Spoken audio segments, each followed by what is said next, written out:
Salut à toi, bienvenue dans le studio A, Annie Murphy, artiste et coach en créativité pour te servir aujourd'hui avec cette thématique de fonds abstraits qui ont été faits dans d'autres capsules, mais que je veux réutiliser, te montrer plusieurs façons de rejouer sur tes projets déjà travaillés, déjà en place, peut-être dans ton carnet, en feuille lousse. Et nous avons notre dernier fonds aujourd'hui à travailler et je vais utiliser aujourd'hui sur ces fonds abstraits qui ont été faits sur papier, médium mix, on va utiliser le gesso noir. Donc, on est habitué de voir le blanc et là, on va utiliser le noir et on va venir refaire refaire une nouvelle composition avec ce qui est déjà en place et de se détacher de ce qui est là pour voir émerger quelque chose de nouveau. Alors, je t'amène sur le plateau de travail sur lequel tu vas voir donc fond abstrait médium mix sur papier. Donc, on est sur un papier aquarelle pour celui-ci. Il est magnifique. Je pourrais choisir si j'en avais envie de continuer à travailler sur ce fond-là. Je l'ai dit que à tout moment, on peut revenir sur des choses qui sont faites. Il ne faut pas s'empêcher de créer davantage sur quelque chose qui est déjà en place. Et même que parfois, je t'encourage à laisser de côté un travail où tu peut-être sentirais moins d'énergie autour d'eux en cours de processus. C'est pas grave, on tourne la page, on laisse ça de côté et on se prend une petite note mentale d'y revenir et après ça, on est capable de voir les choses complètement différemment. Aujourd'hui, ben, on va les voir encore plus différemment dans la mesure où je considérais que je pouvais terminer.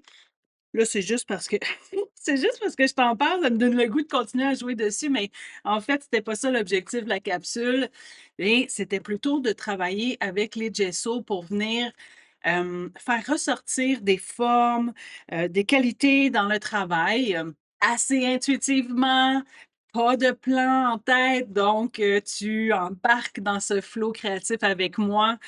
On verra ce que ça donne et si c'est pas beau, encore une fois, on déplace. Mais c'est rarement pas beau parce qu'il y a toujours quelque chose à aller chercher et même si c'était quelque chose qu'au final on se dit: c'est ordinaire», ben, encore une fois, déplace-le, garde-le dans ton carnet et reviens-y plus tard.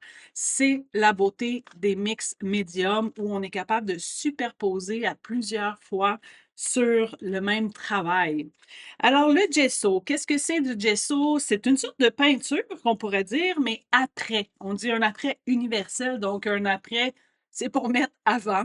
J'ai jamais compris. C'est pour apprêter, en fait. Mais le fait de l'appeler après, c'est pas le même après que plus tard, mais plutôt d'apprêter la surface.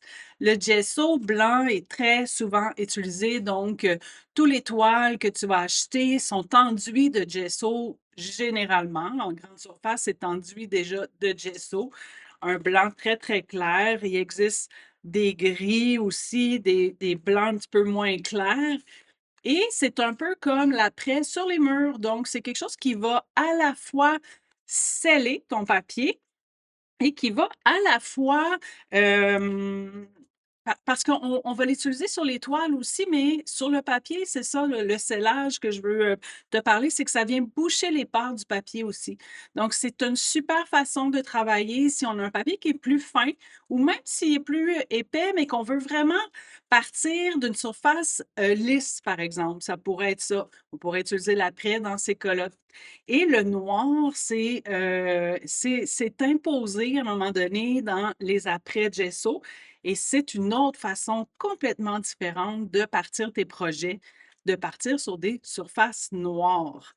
C'est pas le cas aujourd'hui, on partira pas d'une surface noire puisque on a déjà notre super truc vibrant, je l'espère. Si c'est pas fait, retourne dans la même collection de playlists, les 4 fonds abstraits pour 4 créations. Tu vas voir la toute première capsule dans laquelle on est en train de créer ces fonds abstraits-là. Donc le noir très, très riche, très couvrant.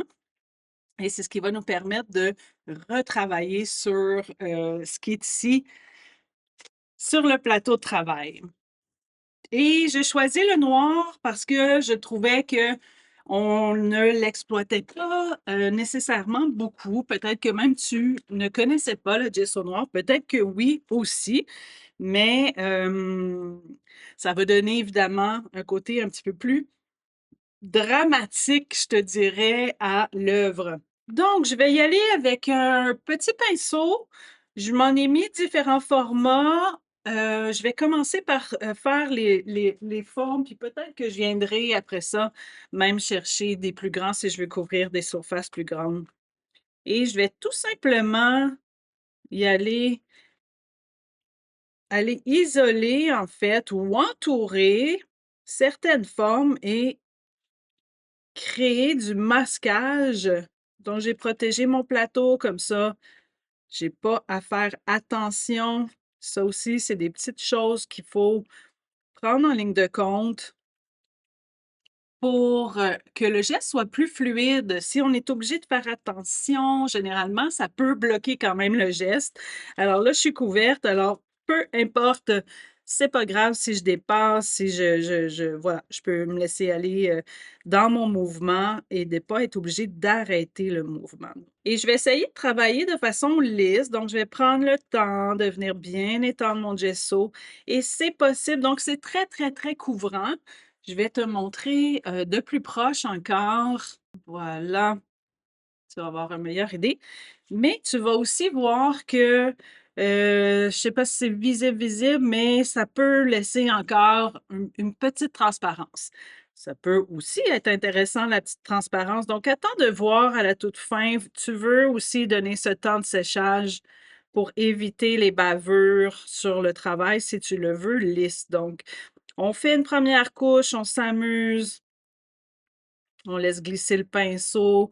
Le gesso est généralement, très, très facile à étendre et tranquillement, on va venir complètement transformer cette image. On aurait pu choisir d'aller dans des formes géométriques, dans des bandes, des lignes, créer des triangles, des plus grandes, des plus petites formes. Encore un type de projet que tu peux faire et refaire maintes fois parce que tu partiras jamais du même fond, puis le fond va t'inspirer un petit peu.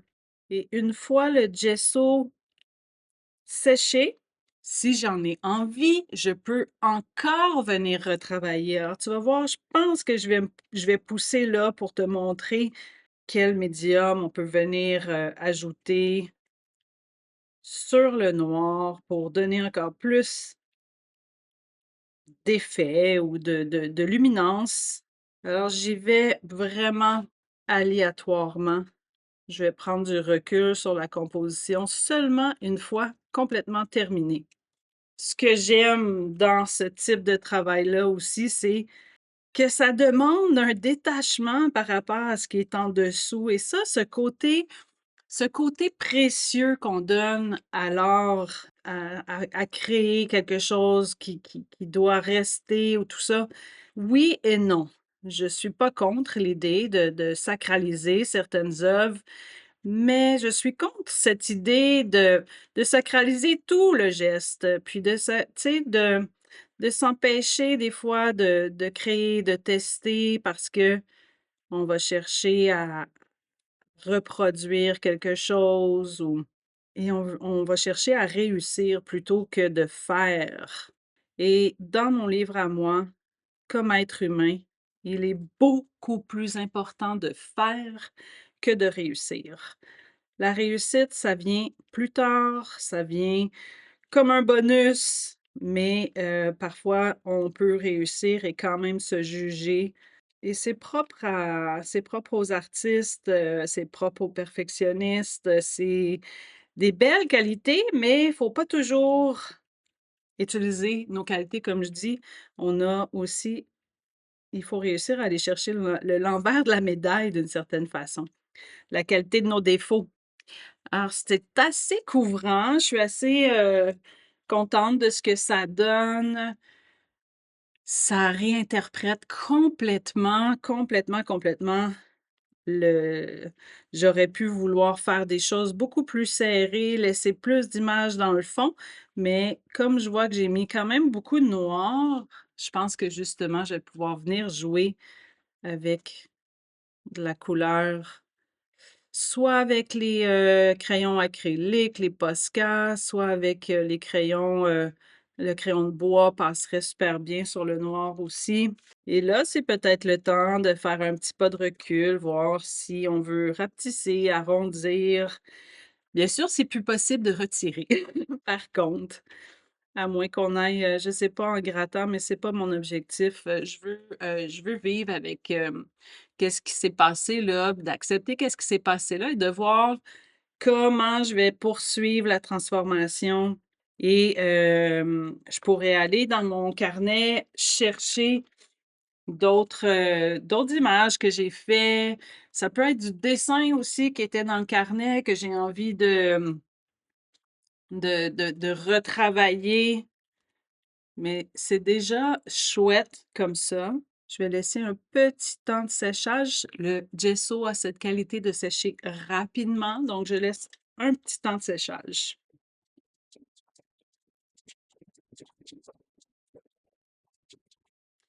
Je vais venir avec le Posca simplement redéfinir mes formes.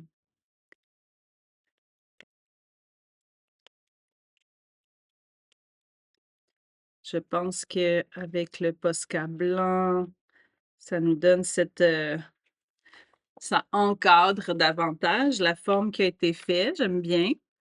On aurait pu le faire avec un autre type de crayon acrylique, on aurait pu le faire à la peinture et au pinceau. Si tu, n'as pas de crayon comme ça, on pourrait le faire avec, un crayon de bois. Donc évidemment, la mine est plus fine avec un crayon de bois, mais ça pourrait fonctionner aussi. Blanc n'est pas la seule couleur qui pourrait être intéressant. On aurait pu encadrer ça, d'un rose, d'un jaune.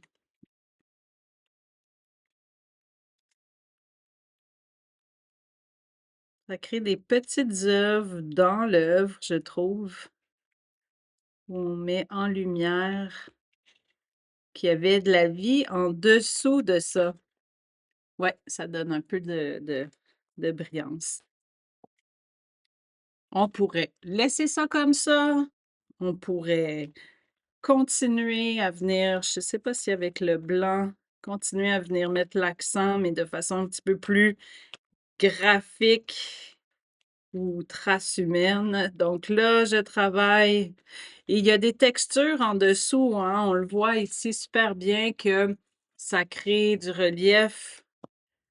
Il y a une vie en dessous du gesso noir. J'aime beaucoup ce que ça donne. Je pense pas aller plus loin. Il y a ces crayons-là aussi qui sont intéressants, des charcoal blancs, donc on est habitué de voir ça noir, ici blanc, vont aussi travailler sur le noir, plus ou moins je trouve, ouais, plus ou moins sur celui-là. Donc ça, c'est charcoal blanc, si jamais tu as le goût de tester. Sur le papier noir, ça fonctionne bien. Là, je vois que sur le gesso, ça tend à vouloir déchirer le gesso.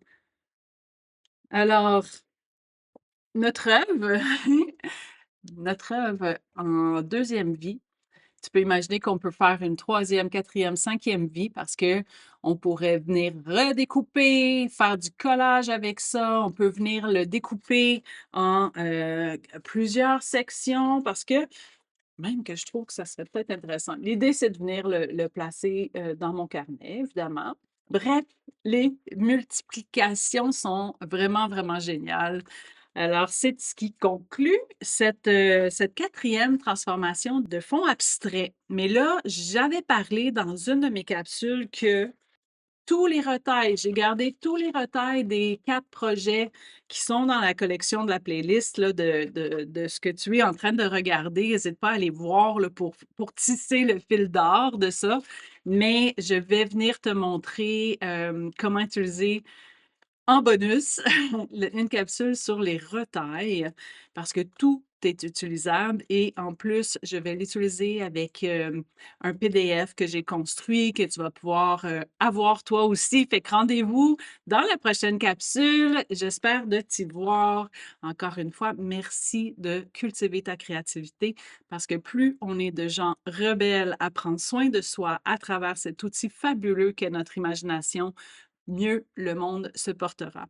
Sois l'artiste de ta vie et à très bientôt. Ciao!